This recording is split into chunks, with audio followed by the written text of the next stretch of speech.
हवस का पुजारी आपने बयान दिया तो मौलाना ने अब आपत्ति जताई और कहा है कि उन्हें ऐसे बयान नहीं देना ये चाहिए। नालायक है, इनको ज्ञान नहीं है किसी भी प्रकार से। हमने किसी भी मजहब को या किसी भी धर्म गुरु को नहीं हमने बोला।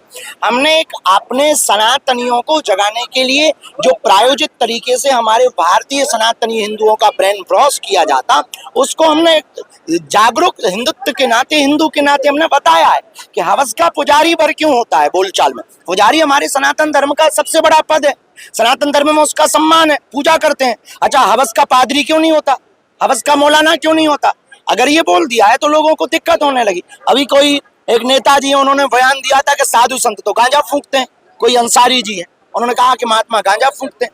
ये बेफिजूली की बात है, महात्मा गांजा फूंकते, सब नहीं फूंकते। ऐसे तो अंसारी आतंकवादी होते हैं, पर सब नहीं होते हैं, पर कुछ होते हैं। तो ये सब पर आप टारगेट नहीं कर सकते हो। उसी प्रकार पुजारी कुछ गलत हो सकते, पर सब पुजारी गलत नहीं हो सकते ना। तो सबको टारगेट क्यों किया जाए? हवस का मौलाना क्यों नहीं हो सकता है? हम किसी भी मजहब के खिलाफ नहीं है, उनको बुरा नहीं मानना चाहिए। अगर किसी को बुरा लगा हो तो लगना चाहिए, उसमें हमको कोई दिक्कत नहीं। इजराइल के द्वारा आतंकी अड्डों पर हमला किया जा रहा है, उन्हें खत्म किया जा रहा है और भारत में उसका विरोध किया जा रहा है, इस पर क्या कहते हैं? ये भारत की यही सबसे बड़ी दिक्कत है। राष्ट्रविद्रोही, मानवद्रोही, इन लोगों का भारत के कुछ लोग सपोर्ट करते हैं।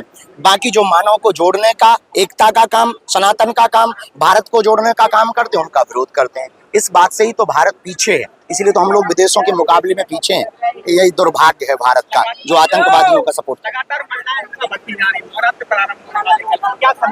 नवरात्रि में हमारा यही विचार है कि आपकी देवी की मूर्ति स्थापना रखना तब सफल है, मूर्ति पूजा करना तब सफल है, जब आप यह प्रण लेवे कि प्रत्येक बेटी की आबरू इज्जत पर उठने वाली उंगली को ही तोड़ देने का संकल्प अगर ले लिया जावे तो ही तुम्हारी नवरात्रि पूजा सफल है। वरना देवी दुर्गा मूर्ति पूजा रखने से भारत का कल्याण नहीं होना है। माता के प्रति हमारी आस्था है, हम भी माता की पूजा करेंगे, हम भी देवी माता रखेंगे। हम देवी माता के विरोध में नहीं है, पर उन लोगों के विरोध में जो 9 दिन तो दुर्गा दुर्गा करते, 10वें दिन मुर्गा मुर्गा करते हैं, हम उन लोगों के विरोध में हैं।